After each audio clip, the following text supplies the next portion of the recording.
Hello and welcome to our listeners. I'm Sophia James and I'm here with Eli Jackson Bear, spiritual teacher and author. Eli is the founder of the Leela School, the CEO and principal teacher, the Leela School of Awakening, a school dedicated to the end of suffering through self-realization. Welcome, Eli. Thank you for being here. Oh, thank you, Sophia. Thank you for having me. Really, it's the first thing, and just in meeting you like this, it's like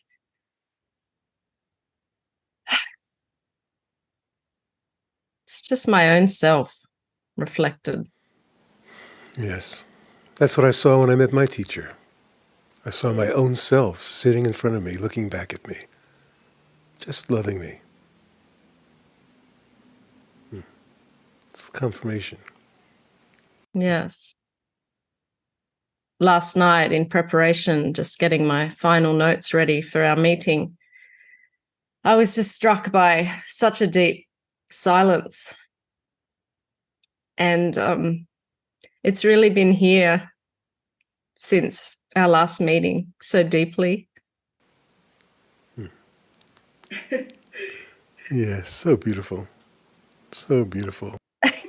Really, I mean, it just sort of felt like my notes were obsolete, because really what I want to talk to you about and what I want finally, is to live this silence, this transmission.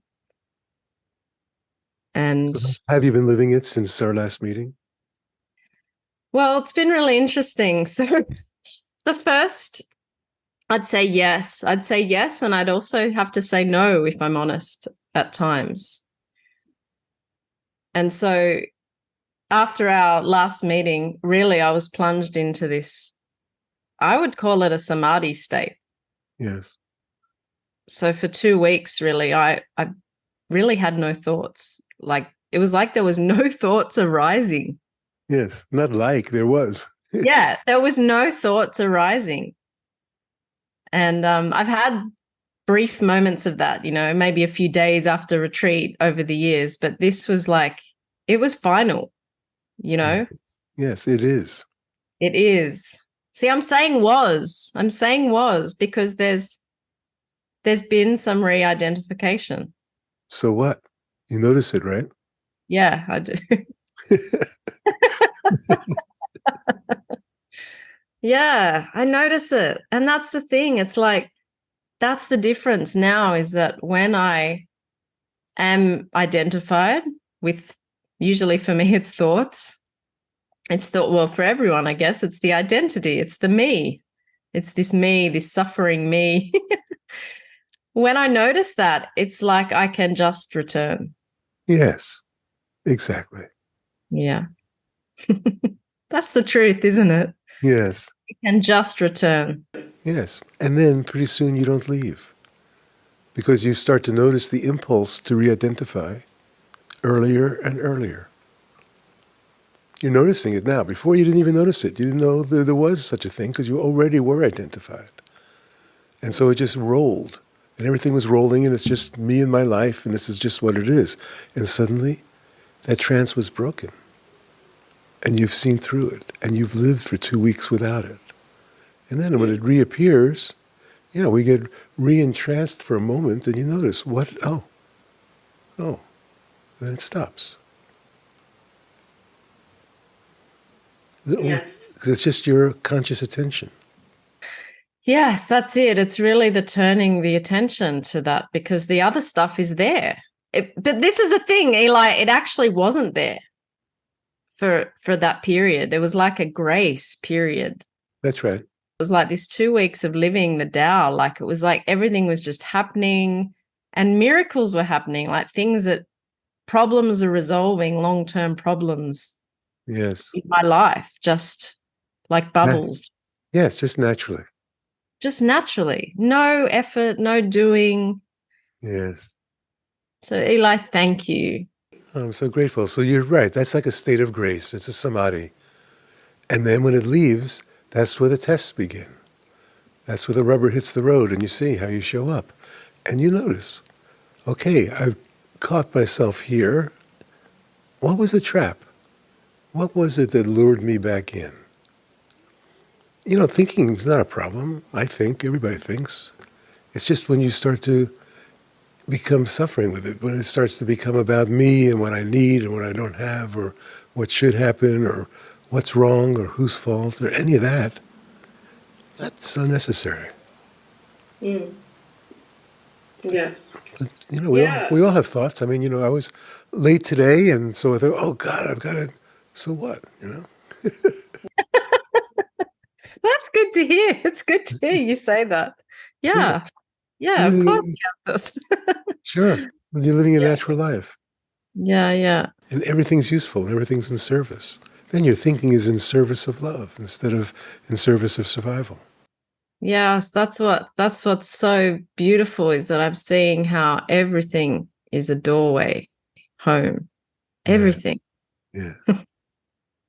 Everywhere we get stuck, everywhere we are afraid or angry or anything.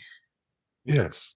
It's all a test. Yeah. So I guess the biggest thing, because I was reflecting, it seemed to happen gradually, this re-identification.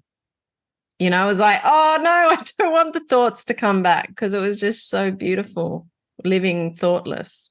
And then they were here, and for a while there was no problem with the thoughts. They were just there and I wasn't looking at them. And then what I noticed, because I've been reflecting, what happened? What was it? And this is the inquiry. This is what's so the gift of the Leela School and your teaching really is the inquiry.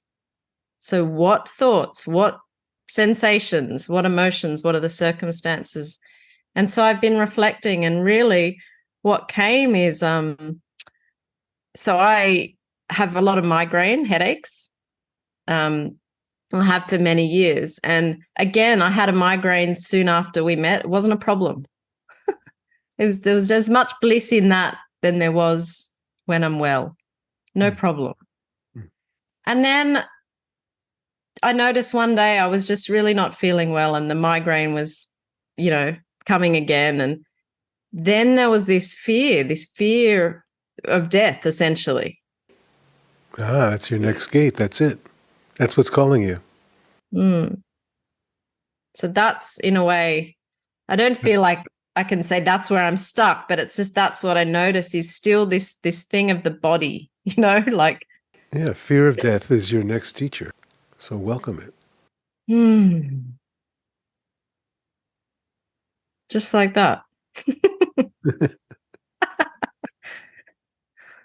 Yeah, and I remember now there was sadness with it around not being useful, not being useful to you, not being useful to the teaching and the school even. Like, how can I serve if I'm not well, and if this body's not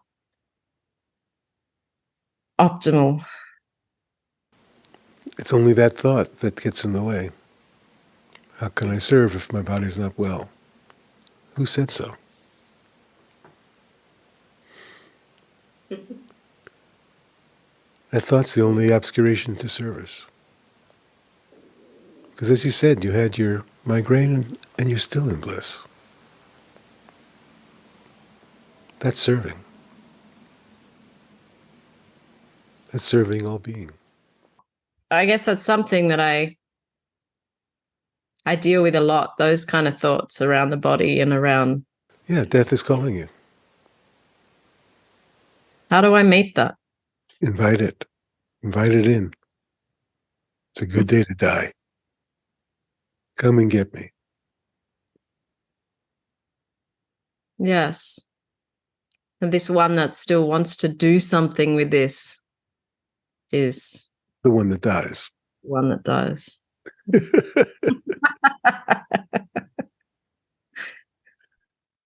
Can you speak a little bit about transmission? Because it feels like that's really what happened between us. There was some living. It was inquiry. I was sharing with you something that I thought was a deep trauma. And turned out that was just a thought of a trauma. It was a thought, merely one thought, that my whole identity was kind of resting on as a victim of trauma. So there was inquiry, but there was also transmission, I believe. Yes. So that was the perfect opportunity. Because as you said, your whole identity was resting on that moment. So that then, if that's cut, that's the transmission. So then you're cut free of that last identity. How that happens is a mystery. It's self to self. Self to self. Then is there a teacher and a student here? Only in appearance, not in truth. Just self and self. And self plays different roles. You play a role of a teacher, you play the role of a student, you play the role of a partner, you play the role of a lover, whatever. Roles are come and go. Just don't think you're the director. Yes. If you're not the director, you're happy with whatever role shows up. Grateful for the role. So what is the best way to serve this awakening? By being quiet.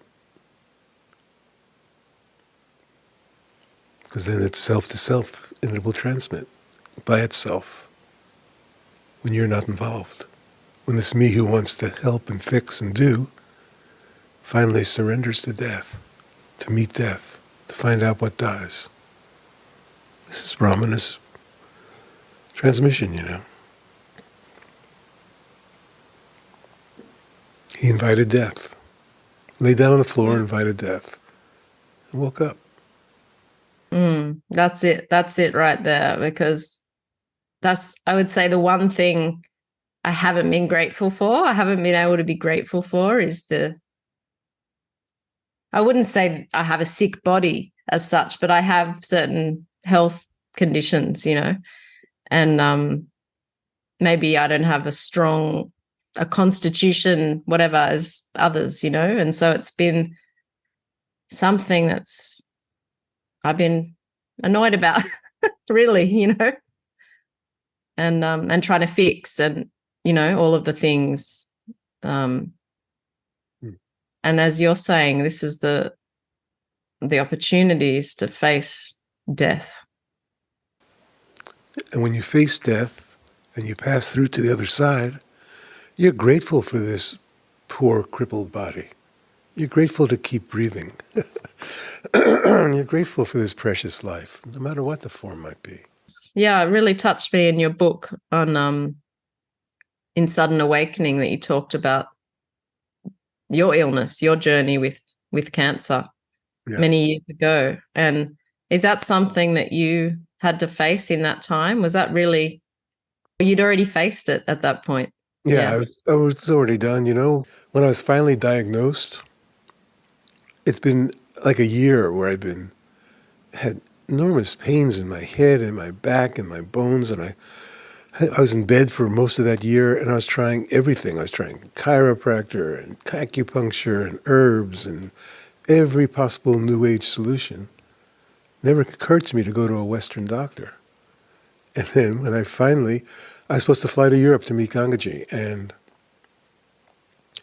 a couple of days before I was supposed to leave, this doctor said, "Hey, you need to get an MRI. You can't go like this." And so I got an MRI, and I found out I had this cancer. And it was like a relief. Oh, that's why. That's why. That would all make sense, you know. And so I went to this, you know, I went to the best place I could to deal with it. They told me that. They said, you know, you've got a 6-alarm fire going on, and you have a possibility to live for a while if you do this experimental protocol and move here. So I did. And so at that point, I was happy. I was really happy. My life was fulfilled. I was complete. And it was a good day to die. One question I really want to ask you is, do you need anything? I don't. No. Well, you know, when I was in Arkansas dying with cancer, I thought, okay, if I'm dying here, What's my final message? What do I want to put out that I can pass on? And I wrote those poems, the songs of freedom. So it's done. It's done. So there's really nothing left. Like there's no more desire to achieve anything. Or No. It was done before Arkansas, but that was my last, okay, I've got to do something here. And I wrote the poems that I can pass on. Make my death useful. Because I wanted my death to be useful. I've always wanted my death to be useful. yeah, I guess that's, see, it's like I feel this thing with death again. It's like, I don't want to die yet because I feel that I haven't passed this on. I haven't. Well, you haven't realized it fully yourself yet. That's why there's still the doubt and fear that comes up, and the hesitation, the re-identification, the fear of death, as you said. It's waiting for you. It's the last step in. You've come all the way in. Now, it's the next teacher. Then you'll be fulfilled as I am. I'm truly, deeply fulfilled. I have no need for anything. I accomplished my mission. Actually, I accomplished my mission when I met Papaji. That's my mission in life. I met him and passed it on. And learned how to pass it on. Doubly complete. Passed it on to my partner, who's a Sakuru. Triply complete. What else is there? Yes, that's what I love. And I really love that that's really, I guess, sort of the main things out of our last talk was really taking responsibility for your life. Yes. Really the end of being a victim. Yes. That is the power that's here, that is possible for all of us. Like no matter what's happened. I actually was able to speak that to my mum soon after we met. And she's one of those sort of people that she doesn't give much emotion, like it's very like, she basically said, I love you. And I don't think she said that in a really, really, really long time, if ever. And it was because there was nobody here. Yes. There was just nobody here. And that's right. That was your transmission. And so she received it and said, I love you. That's how it works. When there's nobody here, everything is possible. And this is really the true friend, isn't it? Yes. And so some people are only a true friend when they're in session. That's okay. It starts that way. But then you find you can live your life as a true friend. But only when you've faced death and you're finished. When you have nothing else left. When you've fulfilled all of your desires. And by fulfilling all your desires, I don't mean acting out egoic desires. I mean your true desire fulfills all desires. Your true desire, which is already here, shining. You are here shining. And that's what you love. And so then you love what you love.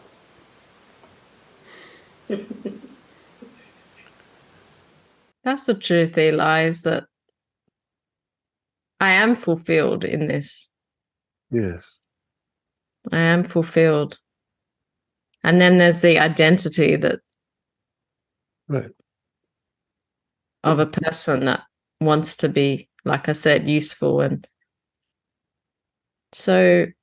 yeah, no problem with that. Beautiful that the person wants to be useful. Well, yeah, I do too. I want to be useful. So then what's the best way to be useful is to be quiet.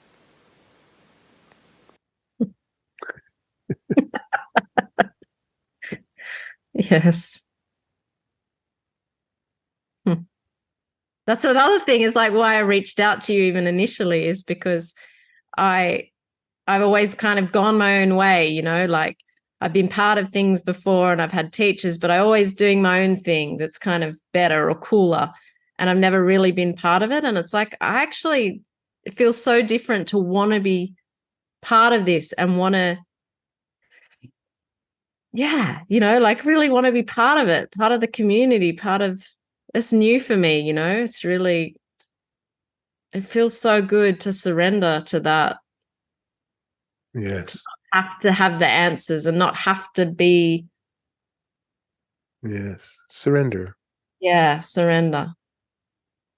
So I would absolutely love that. And yeah, there's nothing else. There's nowhere else for me to go, you know. What would you say is the most, I know we have the teaching of the true friend, which is so complete, but is there anything else you can say about being a true friend and meeting with people? To be quiet. Quiet and open.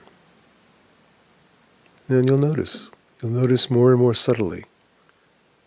That's what this whole Enneagram thing is about, is to start to notice yourself and the people around you. Start to notice what's going on. And you notice it just from maybe the way they part their hair, or how they're dressing, or how they talk, or what the voice tone is. You start to notice all these subtle details. Not to judge it or fix it, but just noticing it. And then it informs everything. And skillful means arise out of your perception, out of your seeing clearly. Hmm. Yeah, I realize it's very complete. It's a very complete system, if you can call it that. What's offered with the Leela School with this, like, it really covers everything. Good. And I know that's your life's work, you know. And I just want to say, it's just, I don't think I realized it before, you know. Just yeah, it's very sober. It's very beautiful. Yes. Because even in that Samadhi state, I got high, you know. Yeah. I got really high. And then I deflated. Yeah. And this is different. This is Yes. real and lasting. Yes. Sober. But sober is not somber. Sober is joyful and fun.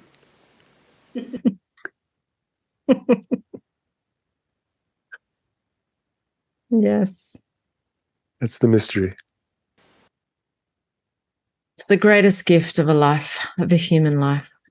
Yes. Thank you for everything. I'm so glad, Sophia. So beautiful to meet you. I'm so glad. Because you have been around for a long time, but I've never met you before. No, that's right. There was masks and veils. Yes. So beautiful to see you this way. Exposed heart, pure love, consciousness. It's so beautiful. So, thank you so much for this meeting. Thank you so much. Hmm. Yes. Thank you. Thank you. Thank you.